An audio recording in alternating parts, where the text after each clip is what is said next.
Cinema.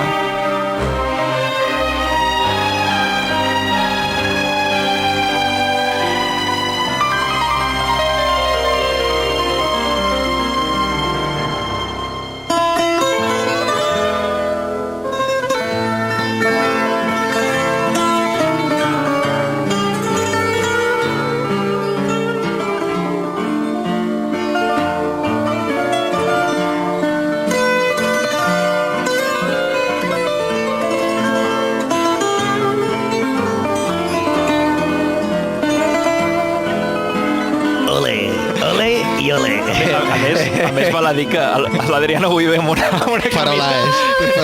Vengo de fadista.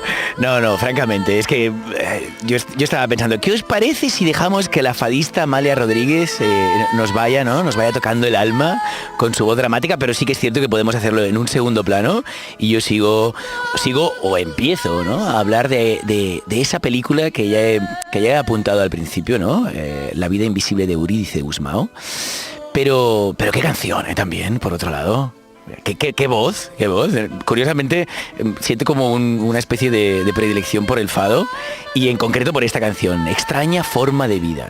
Extraña forma de vida, que veremos cómo aparece en la película que he mencionado y aparece con un sentido muy claro, ¿no? Porque de alguna manera las mujeres se han visto obligadas, algunas aún, a llevar esta extraña forma de vida. Y que conste que no hay ningún tipo de juicio en ello, Dios me libre. A mí el juicio que me gustaría exponer hoy es sobre esta película que mencionaba, la de la vida invisible de Eurídice Gusmão. Voy a hablar de ella como La vida invisible, ¿no?, que si no se hace muy extenso. La acaban de estrenar, está en nuestras salas desde el viernes. Sí, vale. Y, muy curioso, elegida como representante de Brasil para los próximos Oscar, premios Oscar. Por cierto, 2020, ¿eh? Qué viejos somos. Suena... No, fa molt apoyo, ¿eh? Sí. 2020. Segurament no farem una especial, ¿eh? Haremos una especial aquí en la casa. Cap d'any hem de quedar tots, a casa d'algú i ràdio. No hi ha res més. Si voleu, portem alcohol, però ràdio. Bueno, veremos qué tal le va en los premios Oscar. Lo que sí sabemos es qué tal le ha ido a La vida invisible. Premiada en la Semana Internacional de Cine de Valladolid, a Seminci, en el Festival de Mar de Plata. La vida invisible de Eurídice Gusmão es una película brasileña, otra película brasileña que pasa por Cannes y también triunfa. Se lleva el premio a mejor película en la sección en la que competía, Una cierta mirada. Y digo otra, porque ya tuvimos la oportunidad de hablar aquí de Bacurao, ¿no?, durante nuestro especial de Sitges, y quizás recordáis, como os expliqué, que se había llevado no solo muchísimos premios en Sitges, sino el premio del jurado de la selección oficial de Cannes. Bacurao és la que dèieu amb el Carles del Poble? Sí. Exacte. Ah, vale. Exacte. O sigui, Bacurao, después de haber triunfado también en varios festivales, se podía intuir seguro que hay grandes defensores de que Bacurao sea la representación de Brasil en los Oscar, pero claro, es mucho más arriesgada desde una perspectiva formal y también en esa idea de una perspectiva más académica, ¿no? Quizá. Exacto, no, es mucho más formal y más académica La vida invisible, de la que os vengo a hablar hoy. A Espanya ja hi ha un problema, que és que estem enviant a l'Almodóvar, tio, aquest any. Tenint el que hem pogut tenir... Un altre cop, tu. Vull dir, és que... Sí, no, y que está muy bien que Almodóvar haya abierto las puertas de todo el cine español, porque no le vamos a quitar ese mérito, en el fondo. No es Almodóvar, pero no ahora, décadas pasadas. Pero me imagino que es una cosa parecida a lo que debe pasar en Brasil sin saberlo, perquè no desconec la realitat brasilenya en aquest sentit cinematogràfica, però quan el Meirelles no parava d'anar constantment als Oscars, doncs potser la gent allà també deia... Sí, estoy totalmente de acuerdo con el comentario de Paul, en el sentido de que Almodóvar ya abrió las puertas, dejamos que otros sigan, ¿no? Y total, lo que pasa es que Dolor y Gloria está vista como la gran película crepuscular, bueno, no sé, es decir, creo que en esto no coincidimos ninguno de los tres, ¿no? Porque a mí no me dijo, pues ni fu ni fa. No, gens. Pero bueno, volvamos a Brasil, volvamos a La vida invisible. Yo tampoco es que sea un experto en el mundo cinematográfico brasileño, pero puedo atreverme a decir que Brasil está muy fuerte y en ese sentido Cannes es referencial, ¿no? La película que hoy nos ocupa, premios aparte, es una película que retrata en profundidad la vida de la mujer del Río, ¿no?, del Río de Janeiro de los años 50. De hecho, de dos mujeres, Guida y Eurídice. Son dos hermanas recién llegadas a la edad adulta, una tiene, si no me equivoco, 18 años y la otra 20, se llevan solo 2 añitos de diferencia, y las dos han crecido en el seno de una familia carioca, pero de origen portugués, de comerciantes portugueses. Y como os podéis imaginar, años 50, portugueses muy conservadores, pero mucho, ¿eh? Y ante la represión, la unión, ¿no? Esa es la idea, ¿no? La unión hace la fuerza. Y de este modo, mientras Guida tiene en su hermana pequeña una fiel confidente de sus aventuras románticas, Eurídice, que es la que da honor al título de la película, encuentra en la valentía de la hermana, que es súper enérgica, el valor, el atrevimiento para seguir luchando por un sueño que tiene desde el principio, que es convertirse en pianista profesional. ¿Y vosotros qué creéis? Porque tampoco es una película súper extensa, que tiene varios giros y muy buenas elipsis. No os quiero descubrir mucho más de lo que ya he planteado en cuanto al argumento, pero ¿qué creéis? Esa represión contrapuesta con la unión de las hermanas, ¿creéis que conseguirá convertirse en pianista profesional? ¿O se verá más bien obligada a llevar una vida... A ver, és un drama, no?, esta pel·lícula. I estamos hablando de patriarcado, sí, ¿no? Claro. Sí, però també estem parlant d'Òscar, que Òscar a vegades fa aquest gir, no?, de buen final. Me gusta que planteéis estas dos posibles respuestas. Dejémoslo ahí y a ver si con eso también provocamos al oyente para que vaya a ver la película. Yo solo quiero recordaros esto, ¿no?, que estamos hablando del patriarcado, que la canción Una extraña forma de vida ya apuntaba a una dirección muy clara, y esa extraña forma de vida pues a veces es la vida invisible, no solo de Eurídice, la vida invisible de las mujeres en un mundo tristemente masculino, en los años 50, quiero decir. Bueno, y a día de hoy. Bueno, no sé hasta qué punto, es decir, la realidad que plantea la película no es ni mucho menos una realidad que podamos trasladar a la actualidad. ¿Oyes eso, Adriano? No, eso es terreno pantanoso. Ya lo sé, pero no, francamente... Lo hemos visto también en Retrato de una mujer en llamas. Seguiremos hablando de la película más adelante, si queréis. Por además, tuvo la oportunidad de verla. Ya en conexión. Al final, esta mirada al pasado nos hace hablar de una realidad injusta del presente, pero que precisamente es mucho más dramática y exagerada en el pasado, y partiendo de esos discursos mucho más intensos, nos ayuda a entender el presente. Pero por suerte, creo que el presente juega en muchas ligas diferentes, ¿no? A ver... Cuando me estabais respondiendo a la pregunta, también me gustaría apuntaros que la película sabe mantener la intriga sobre esta posibilidad. Por mucho drama, por mucha crítica del patriarcado que haya, la película navega entre el melodrama, y de ahí que oigamos continuamente a Eurídice, que no desiste en su empeño ni en su práctica. La oímos tocar a Chopin, pero también la oímos tocar a Edvard Grieg, que en estos momentos nos acompaña, y ansamos con ella evidentemente que llegue el gran día, que llegue ese gran día, pero... Por algún motivo estamos hablando de la película hoy mismo, ¿no? Ese día, si llega o no llega, si tiene que llegar, llega a modo de denuncia, a ritmo melodramático, en un metraje fílmico que ya os advierto, puede asustar. Estamos hablando de 139 minutos de película, 140 minutos de película. 2 horas 20 casi. Exacto, y ahora es cuando os digo que lo bueno empieza a partir de las 2 horas, ¿no? Vale, o sea, no. Un anticlímax. No, para nada, no es cierto, es una broma. Si bueno, no os preocupéis. la de Scorsese d'ara que dura 3 horas y sí, cuatro. Pero en la misma línea, que son dos películas totalmente diferentes. Pero en la misma línea, o sea, siendo películas de metraje exagerado, son dos pelis que te tienen ahí, que incluso sientes de, sí, ya se ha acabado. A ver, pues es buena señal. Siempre que te guste estar sentadito, ¿no? Es decir, que la butaca en la que te has sentado sea cómoda, y que seas un amante del producto audiovisual, evidentemente. Pero yo os invito a no preocuparos, porque el director es Karim Aynou, ¿no? Os he hablado de él al menos en la presentación de la peli, bueno, cuando hablábamos en el menú. Karim Aynou, no sé si os suena, pero es un director de cine brasileño más bien vanguardista.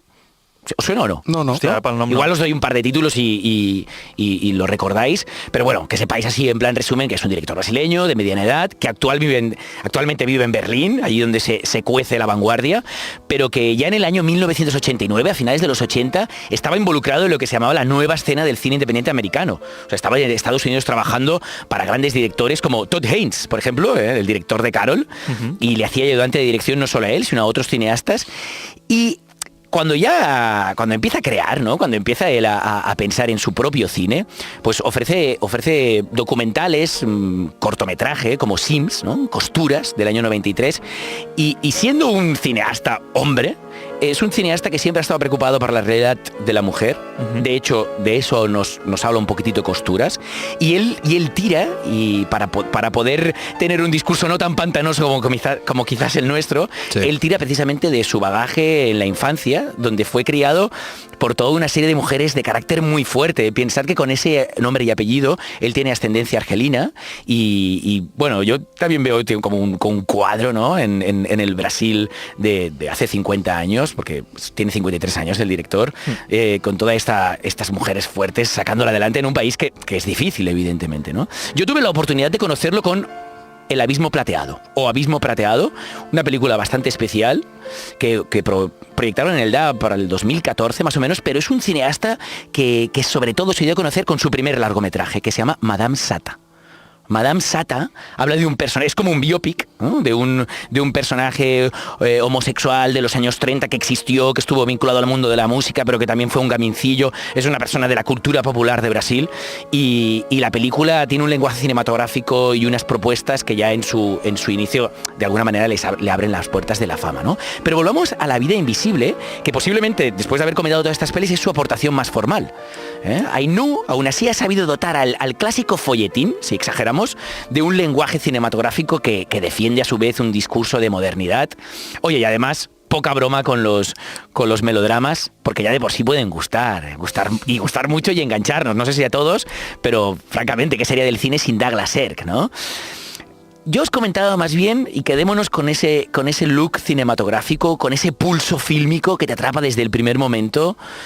Hay cierto grano, cierto ruido en la imagen, colores súper saturados, que precisamente nos está hablando de la intensidad y la confusión de esa sociedad, y hace una construcción impecable de la época. Eso no se le puede negar. Pero es que además el director es muy inteligente. ¿De quién se ha rodeado? Pues de una directora de fotografía espléndida, ¿no? Estamos hablando de Hélène Louvard, directora de fotografía francesa, que ha trabajado para Wim Wenders, para Agnès Varda, para Claire Denis, para Christophe Honoré, y que, curiosamente, es colaboradora habitual de nuestro querido Marc Reixa, del cineasta catalán, y también de Alice Rohrwacher, de la cual creo que hemos hablado en alguna ocasión, sobre todo debido a Lázaro Felice, ¿no? Es decir, ha trabajado tanto para Reixa como para Alice Rohrwacher, la cineasta italiana, de manera habitual. Home, i es nota, la fotografía. Sí, es porque es potentísima. Impecable. Por eso os digo que imaginar todos estos elementos en un melodrama bastante clásico, ¿no? En cuanto a concepto, pero no en cuanto a apuesta visual.